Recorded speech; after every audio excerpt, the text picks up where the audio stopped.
Hello, friendos. Welcome back to another Frosty Talks, where today we're gonna have a little bit of uh kind of heart to heart, kind of not really heart to heart. I mean, it's gonna be what it's gonna be.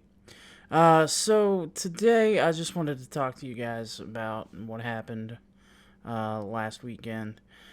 After I had filmed, there was another tragic incident where uh, 9 people lost their lives. I believe it was 9 people. Um, what's really bad about all this is that you have the left blaming the right blaming the left, and really, there's no blaming anybody but one person. And that was the guy who pointed the gun and pulled the trigger.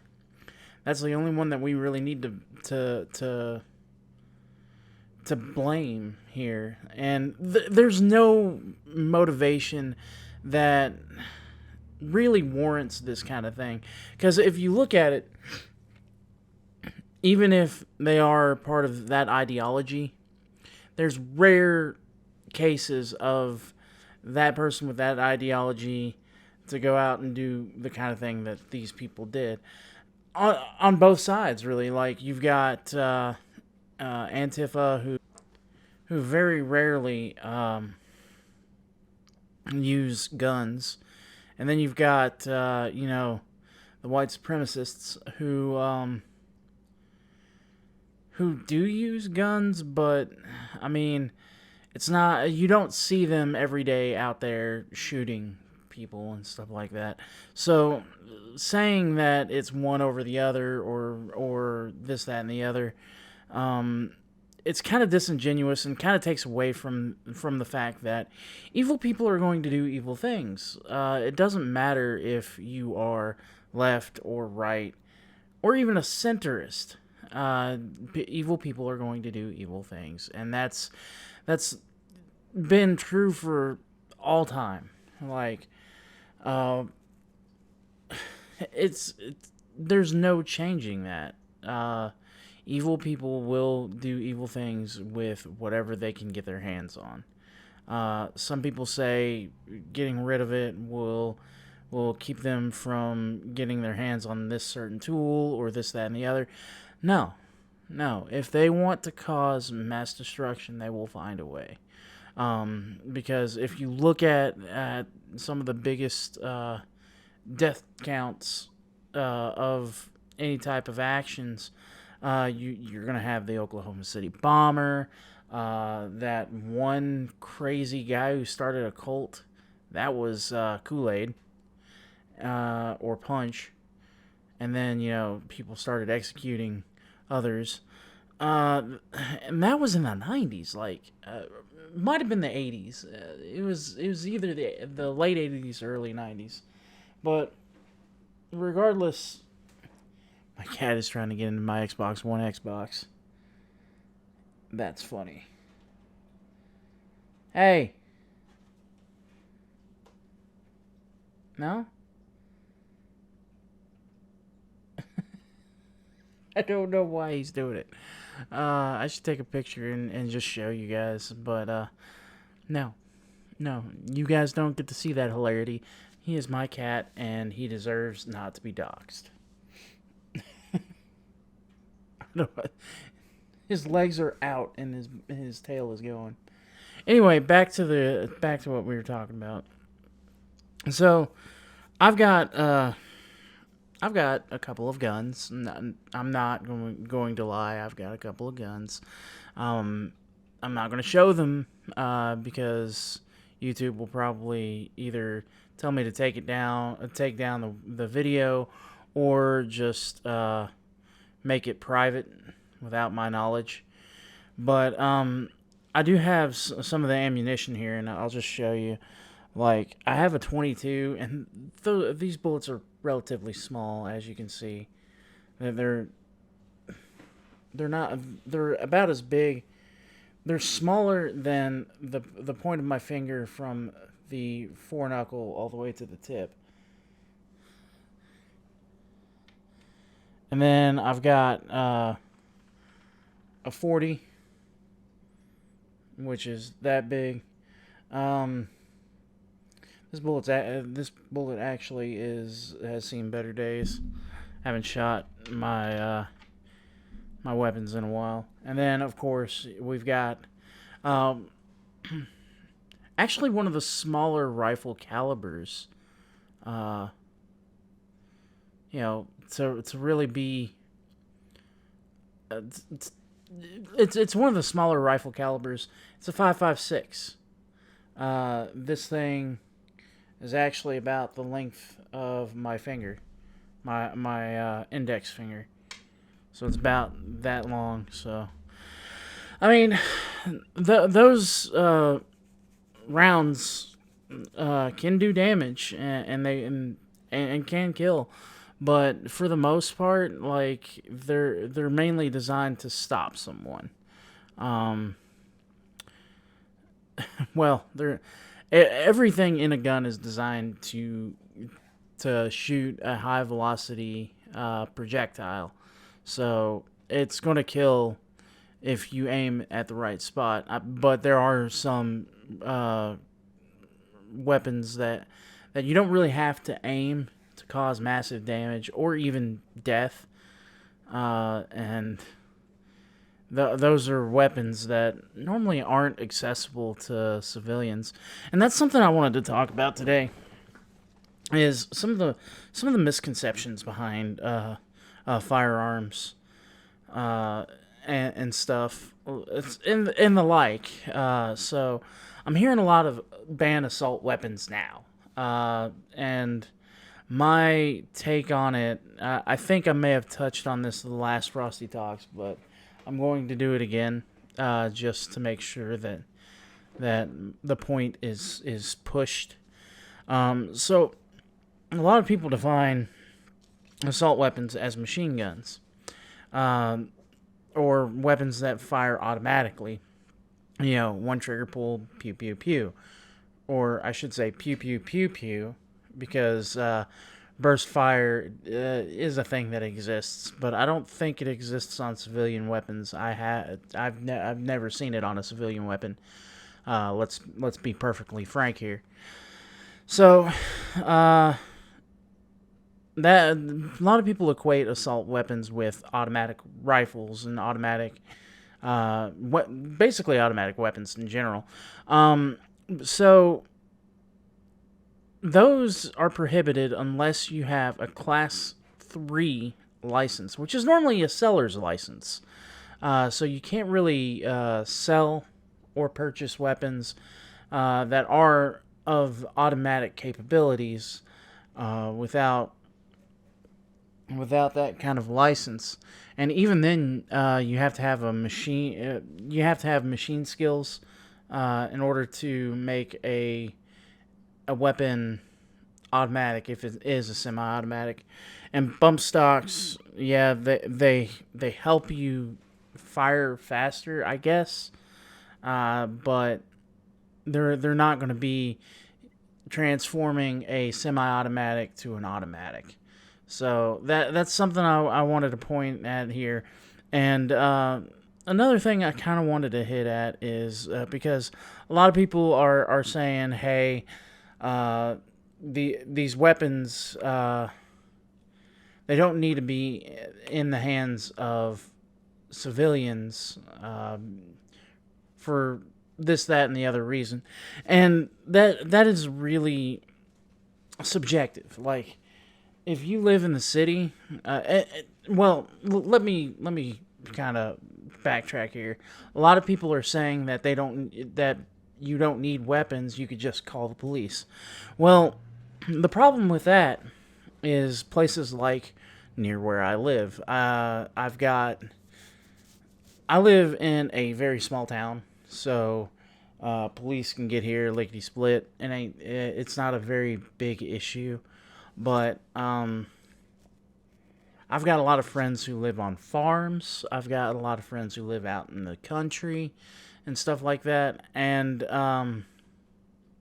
police aren't going to get there in in less than 5 minutes. It's going to take it some time.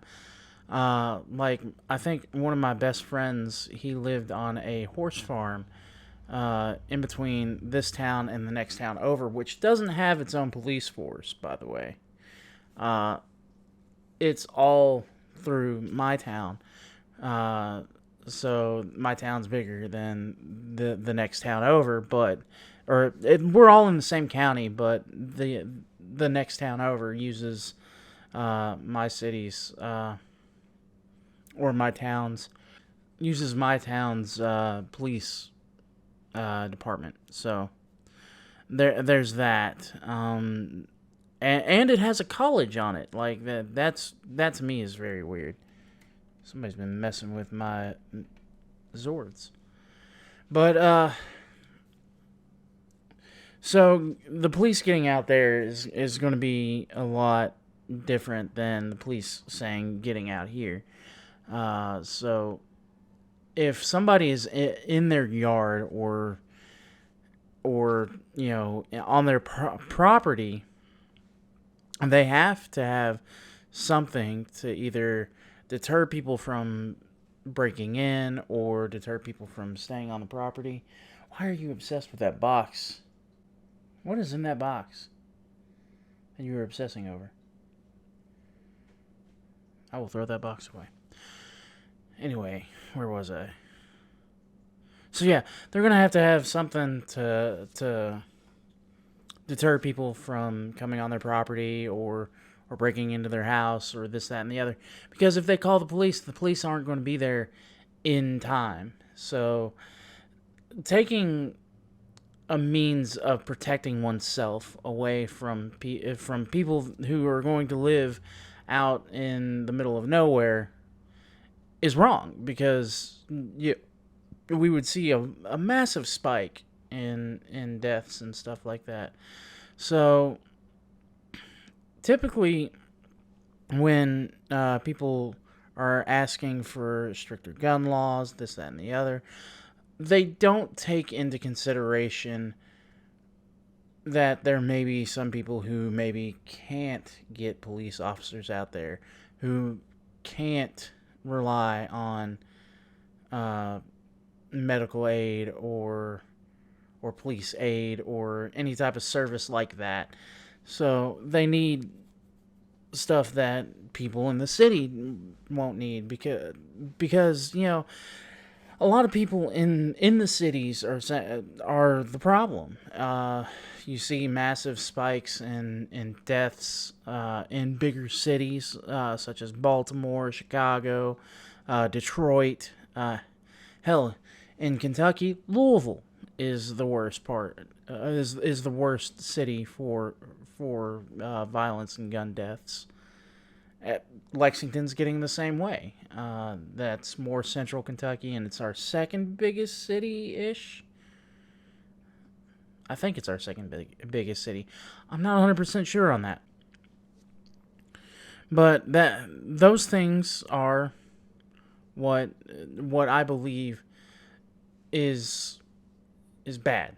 That we should not be pushing for that kind of legislation, and adding a tax to, say, ammunition isn't going to help. For example, the first mass school shooting was in 1966, I believe. It was down in Houston, Texas. There was a bell tower. It was a tower.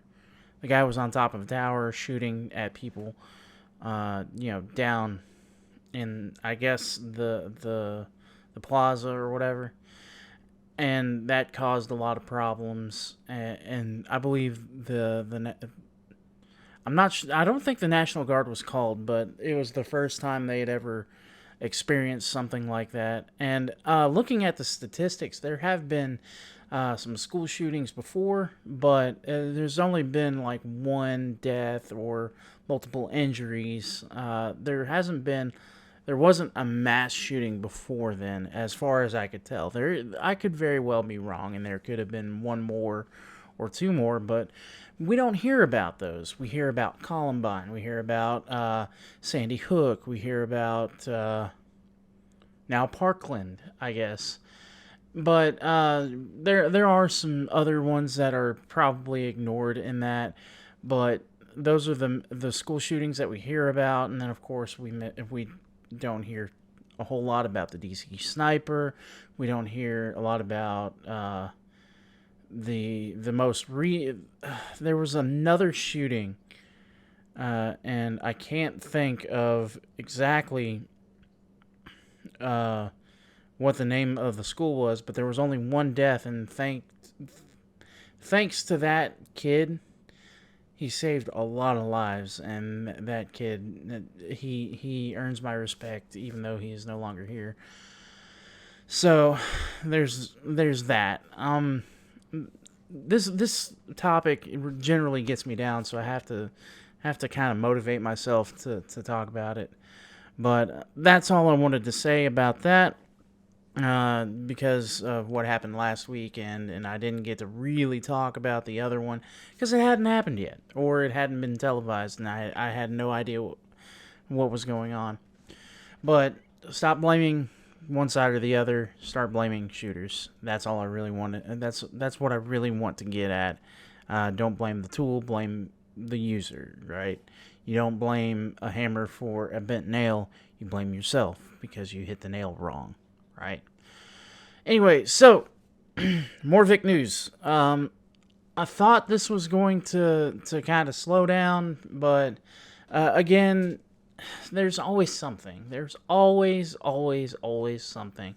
I think last weekend we had the Twins with their affidavit. Now we have Funimation's head of PR or something like that. He monitors social media, so he's the one that put out all the posts. He's the one that monitors all the talent that that comes through Funimation and their social medias, making sure that they're not saying anything about the characters and this, that, and the other. To me, that seems like now they have a scapegoat to pin on this whole debacle. He may just be that. He may have just been the scapegoat to pin like some kind of debacle on if it ever happened, and since it's happening, that's what he's going to be doing. But I can't definitively say anything about that because again, we don't know anything about this guy. But it just seems like he's probably going to end up being the scapegoat if Vic gets his day in court, which I'm hoping he does. Because I think that if this does go to court, Vic has a high chance of winning. But defamation cases are really hard to win, so we should never underestimate our enemies or our opponents. This goes for anything out in the wild, so never underestimate anybody, especially when you have them on the ropes. There could always be something new that they try, or there could be some dirty tactic, this, that, and the other. And then, of course, they could always settle, like after if the TCPAs fall through and aren't, I guess accepted, then they could always settle. And that, to me, if the TCPAs are defeated, then more than likely, we know Funimations is definitely going to settle, but I think Rial and Toye might not. Marky, maybe. I mean, it really just depends upon how smart they're going to be, or if after the TCPAs are defeated, if their council is like, look, you need to settle because there's too much here. There's too much here to pin it on us, and there's too much here that will definitely sink our case. So, with that being said, there was an event today. Vic went up to New York, and originally was supposed to be at some kind of studio. I can't remember what the studio was, but apparently it was in the heart of the theater district on the 11th floor, so it would have been a nightmare for anybody trying to get in. So they changed the venue to a Marriott. I guess a Marriott ballroom, maybe. I'm not 100% sure exactly what it was, but they changed the venue and they notified everybody of the change in venue the day before. And the reason for this is they didn't cancel, but they decided to move it because Vic could have a longer time with his fans. And there's so many videos out there that are heartwarming and great to see because Vic is having a great time. The fans are having a great time. Nobody's being really asshole-ish, I would say. There's a video of Vic actually throwing candy at people. That was kind of fun. I mean, I'd enjoy it. Like that seems like he knows how to cut loose and have fun. And, there's more videos of him addressing the crowd and saying, like, thank you. There's always this looming fear that nobody's going to show up and this, that, and the other. But it was a massive success. There was, I think they said 300 people that showed up originally. There might have been more. Originally, but from what I heard, there was 300 people that showed up, and it was lined up all the way through, I guess, the main lobby of the hotel, or just the hallway outside. I wasn't there. I don't know 100%, and we've only got pictures to go off of. I believe there is a guy on Twitter that goes by, I believe it's Victor Vargas. I will make sure that I am right before I say 100% that that's it.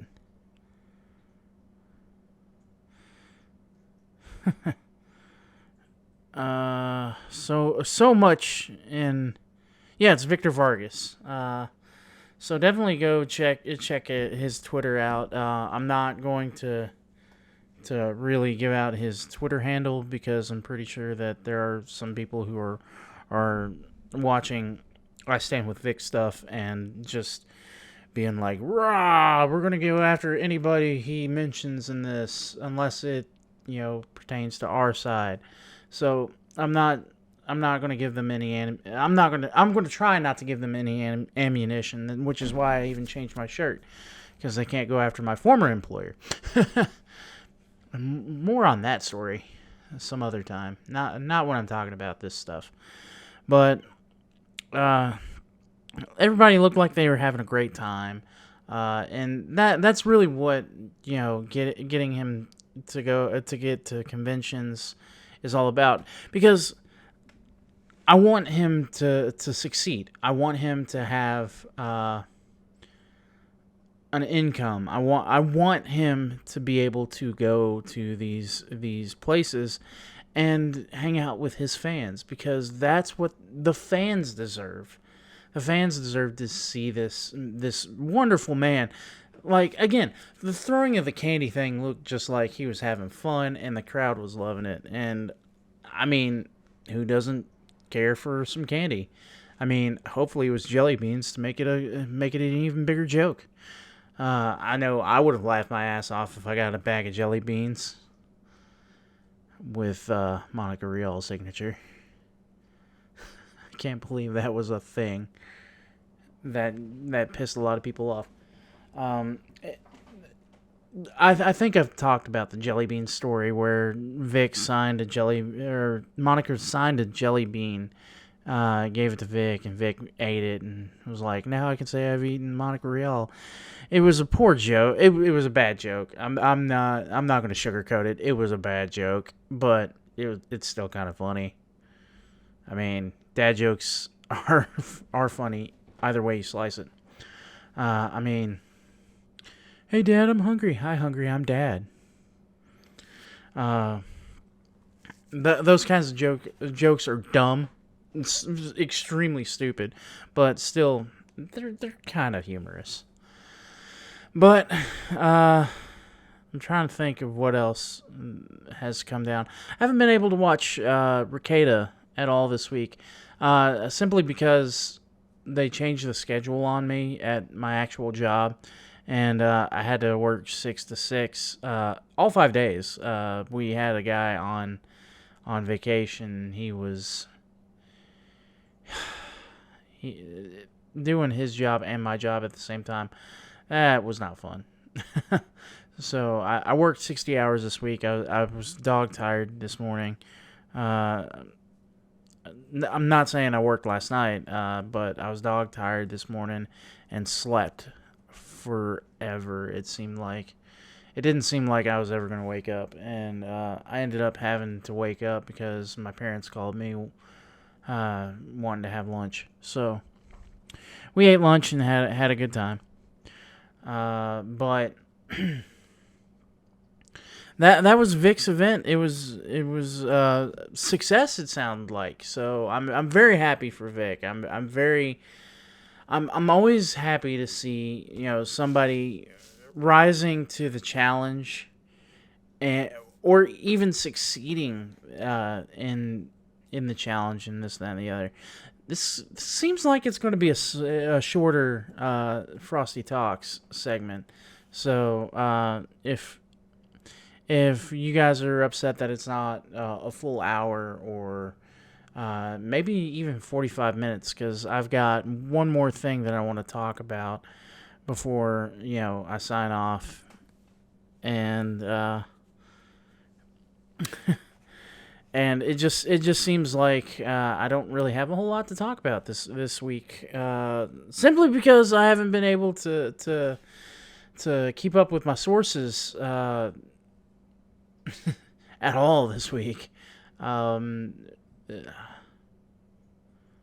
Yeah, I haven't been able to keep up with my sources at all, especially after Tug had his baby and finally got home. He's been making videos, but I haven't been able to watch them. And Hero Hey, he's been making videos, but it's not Vic related. And I really don't want to get into anything outside of Vic, as far as like the Rooster Teeth debacle is happening, because that's more his thing. I want to keep mine as game related as possible, but also still not talking specifically about games, because Vic does voices for some video games, and of course, a lot of anime stuff does cross over into video games, but that's not really what I feel is small town gamer content, even though I'm about to do something that is not game related, but is game related. It's kind of weird. It's very weird. But one last thing before we move on from this. No, we'll just move on from Vic. There's actually one thing that I don't have written down here. Ah, damn it. Oh yeah, guys, check it out. I finally got the Teenage Mutant Ninja Turtles collection. Because you guys know I'm a huge Turtles fan. I've been talking about it like for fucking ever, but I finally got the original comics, the collections, because Kevin Eastman is actually coming close to here, and so this is actually the second volume of the collection. It's got It's got a couple of, I guess, some of the micro series. Yeah, it's got the Michelangelo micro series and the Donatello and Leonardo micro series, because the Raphael one was in the first one, and that just showed him meeting with Casey Jones, and it looks like this is where they have their second fight with Shredder, which ought to be which ought to be pretty good. And if you notice, all their masks are colored in this one, In the original comic books, they were all red. Uh, I think in the original comic books, they were all red. Uh, it says 18. When was this published? I actually am kind of curious on that. When was this published? Oh, it was definitely recent because it's got Nickelodeon in here. April 2018. So, I'm guessing this cover is new. Because if you look at the back cover, all their masks are still red. So, yeah, that's definitely got to be that. And a lot of people were speculating that April was originally black, but nope, doesn't look like it. I mean, that's not a real issue. It wouldn't have changed any damn thing. Anyway, wow, I got off on a tangent there on turtles, which I could talk about forever, but you know, we got other things to talk about, like you know, the turtles and maybe Batman.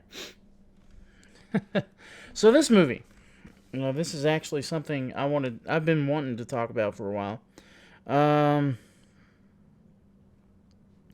So this movie, fantastic. So the basic plot is that the turtles have chased Shredder all the way to New York. Not New York.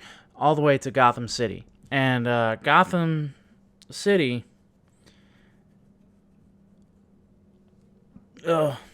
excuse me. And Gotham City is being plagued by a series of break-ins. So Batman is investigating the break-ins and realize that the next point they're going to hit is Wayne Enterprises. So the movie opens up with Barbara Gordon, who actually looks a lot like frickin' April. So when I first saw it, I was like, "Is that April? Oh my gosh, this is gonna take place in New York!" I'm so excited. No, it's Barbara, and it's in Gotham, and the Foot is in Gotham.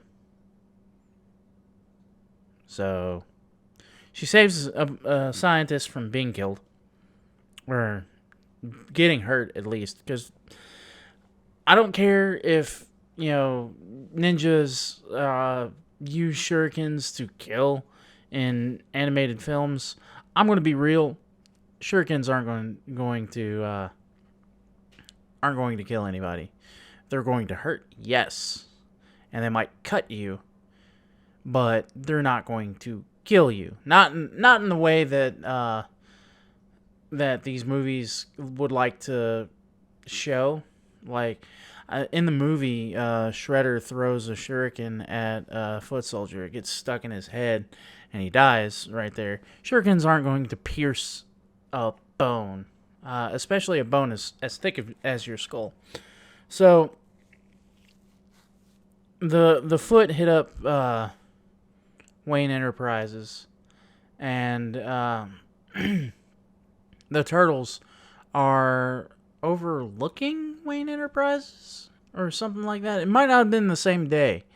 It kind of seems it's a little weird how the timeline hits, but the Turtles ambush the Penguin, and of course some hilarity ensues with Mikey. If I can ever rip this onto say my hard drive, I will put a clip. I will start putting clips of that in my gameplay instead of clips of Teenage Mutant Ninja Turtles from the 90s. But that's a good film too, so I'm not upset by that at all. So Batman stops Shredder from stealing whatever he was going to steal in Wayne Enterprises, and Shredder pulls off this desperation move, injures Batman, and flees. And then the Turtles meet Batman. They fight. The Turtles get their ass kicked because, you know, Batman is DC's most OP character, and they want the Turtles to not overshadow Batman. The problem with that is, after reading the comics, the Turtles overpowered Shredder in the first comic book. Like, the first issue, they overpowered Shredder and seemingly killed him. Apparently, in this one, Shredder comes back. So, that's a thing. But anyway, they could go toe to toe with the Shredder, and of course, so they're overpowered by Batman, and they retreat and find Batman's lair, and there's some more jokes and more like playing off of each other, pizza jokes, this, that, and the other. So they figure out that, and this is going to be spoiler warning for anyone who hasn't seen this movie or kind of don't want to see the movie. If you want to see the movie, stop this video and go watch it. It's Batman versus the Teenage Mutant Ninja Turtles. It's a great film. I highly recommend it. If you're a Batman fan, if you're a Turtles fan, go watch it. If you're a fan of both, definitely go see it because it's a great time. So they figure out that Shredder and Ra's al Ghul, which is actual pronunciation of his name, it's not Raz, it's Ra's. So there you go. That's such a minor thing to get all upset about, but I mean, it's something that needs to be addressed. It's Ra's, guys. It's not Raz, it's Ra's. Get it right. Come on. Anyway, so they find out that that's what's going on, and that Ra's wants to use the ooze to mutate his followers, the demon. Is that what they're called? Oh shit! I forgot what the name of their thing is. Hang on, the League of Assassins. There we go. I hate it when I forget things. I'll be talking about something and I'll forget a name or something like that so quickly. It's a problem. So they figure that out, and the Ra's and Shredder realize that basically they want the Joker to help them, and the Joker is going to use the ooze as well. So they go to Arkham Asylum, and then Batman and the Turtles end up at Arkham as well. But Joker has used the ooze to mutate everybody. So, and their mutations kind of fit because this is so weird. This is so stupid yet so good. So Mr. Freeze turns into a polar bear. Ivy turns into a plant.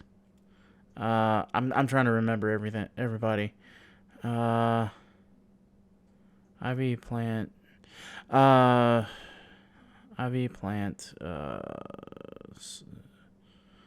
Mr. Freeze, a polar bear. Harley Quinn turns into a hyena. Bane turns into a tiger? A buff fucking tiger? And the Joker turns into a snake. So, I mean, it's kind of a little bit on the nose there, but at the same time, it makes perfect sense because, you know, Gotham is a completely different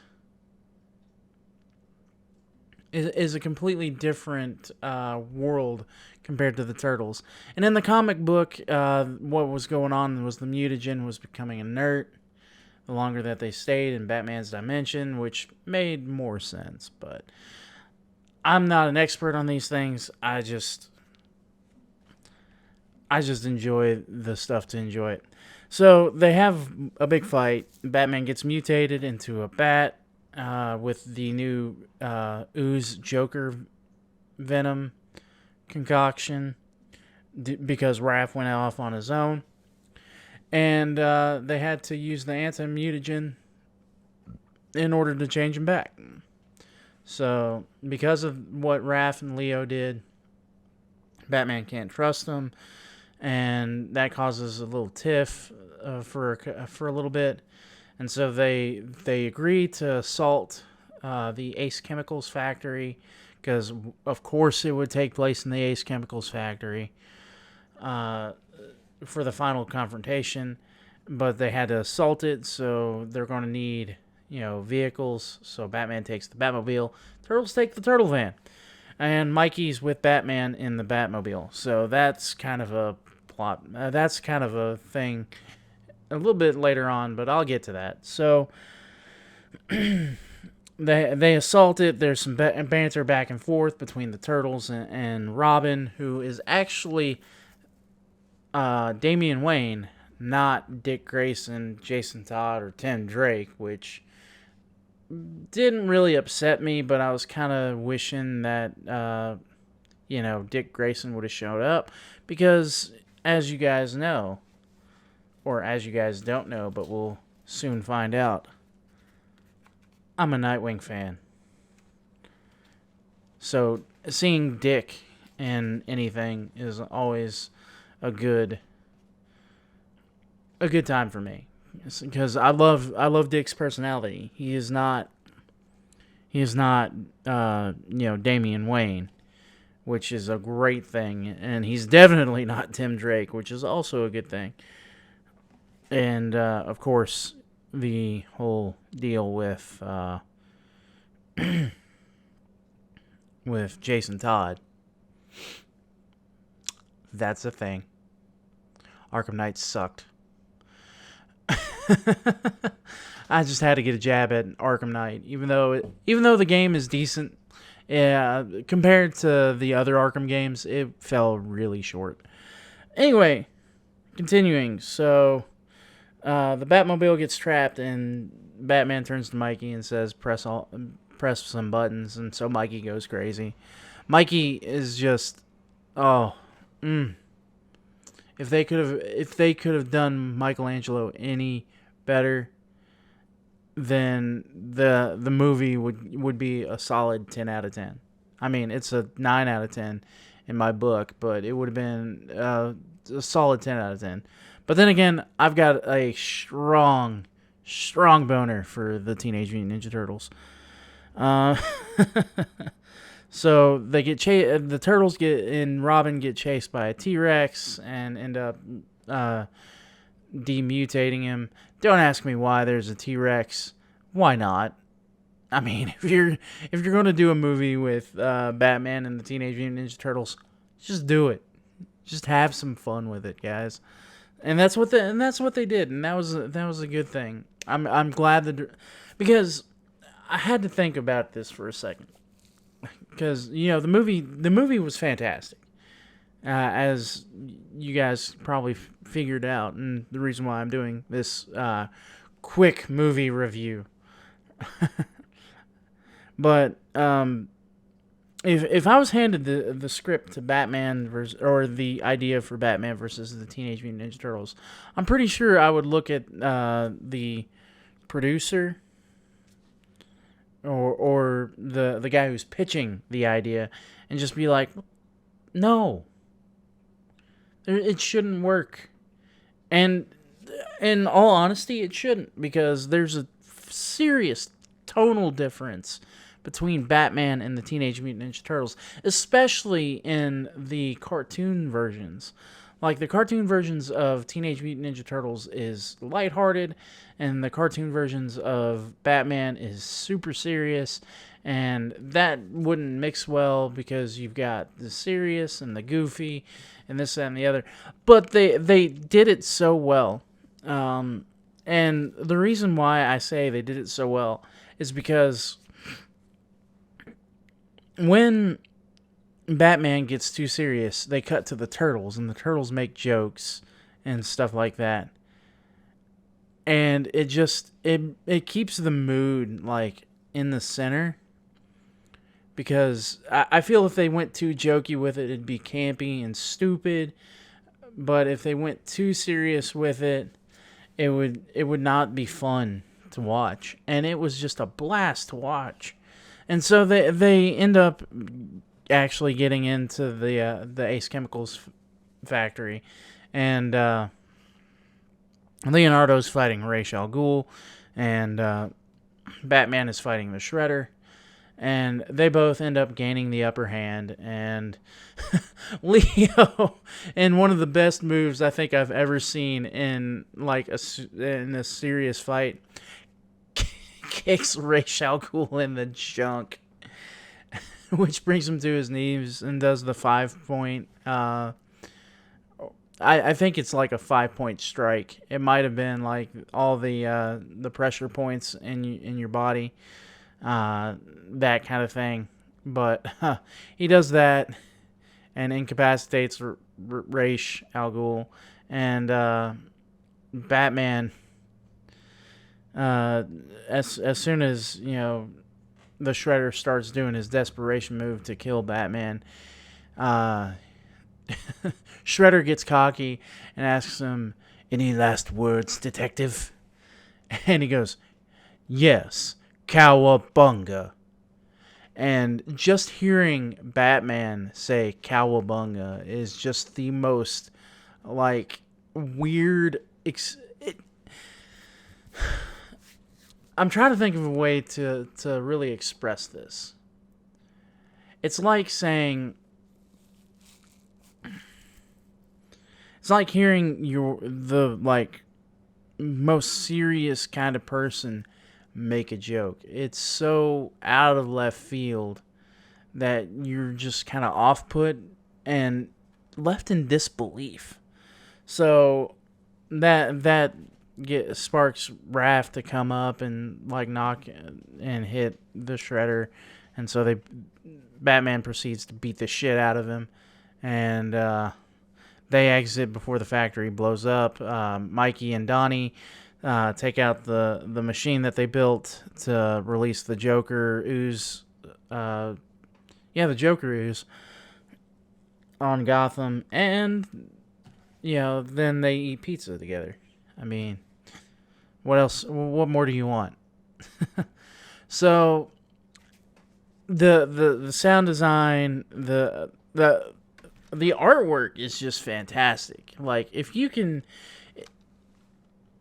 buy this movie, I suggest that you actually go out and buy the movie, because every time one of these is sold, the I guess Warner Brothers and I guess Nickelodeon see that this movie is selling, and they'll make another one. And they did leave it open for a sequel, and I hope that it does get a sequel, and it's directed and cast, and I hope everything is the same for the sequel, because this one was so good, and it was just so much fun to watch. It's such a stark contrast to everything that's going on in Hollywood, because they want to go serious with it. They want as many, I would say, check marks checked, as far as like with a certain crowd wants it. And they're wanting to pander, I guess, is what I'm trying to say, is that Hollywood wants to go serious and pander and lecture you on all this stuff, and this movie was just a fun time from beginning to end. You don't expect a whole lot coming into this movie, and you're left satisfied. And it's not the most groundbreaking type of thing ever done. And that's not what Teenage Mutant Ninja Turtles or Batman's all about. It's not about breaking boundaries and doing this, that, and the other. It's about having fun. And that's one of the things that I feel like comic books and movies have both lost.